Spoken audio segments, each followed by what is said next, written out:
वादांच्या भोवऱ्यात सातारा पोलीस. म्हसवड धिंड प्रकरणाने वाढला तणाव. सातारा जिल्ह्यातील पोलीस प्रशासनावर आधीच विविध घटनांमुळे टीका होत असताना आणखी एका धक्कादायक घटनेमुळे पोलिसांच्या कामकाजावर गंभीर प्रश्नचिन्ह निर्माण झाले आहे.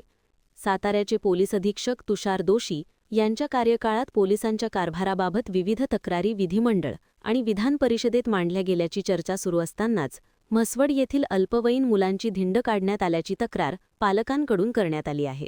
मागील काही काळात सातारा जिल्ह्यात घडलेल्या विविध घटनांमुळे पोलिसांच्या प्रतिमेबाबत प्रश्न उपस्थित केले जात आहेत. ड्रग्ज प्रकरण, फलटणमधील डॉक्टर आत्महत्या प्रकरण तसेच जिल्हा परिषद अध्यक्ष आणि उपाध्यक्ष निवडीदरम्यान झालेला राडा या सर्व घटनांमुळे जिल्हा पोलिसांच्या प्रतिमेला धक्का बसल्याचे बोलले जात आहे. अशा परिस्थितीत काही महिन्यांपूर्वी म्हसवड येथे घडलेल्या घटनेने पुन्हा एकदा वाद निर्माण केला आहे. म्हसवड येथे काही तरुणांसह एका अल्पवयीन मुलाची भर बाजारातून धिंड काढण्यात आल्याचा आरोप संबंधित मुलांच्या पालकांनी केला आहे. या घटनेमुळे पोलिसांच्या कारवाईवर गंभीर प्रश्नचिन्ह निर्माण झाले आहे. या प्रकरणाकडे आता संपूर्ण सातारा जिल्ह्यासह राज्याचे लक्ष लागले आहे.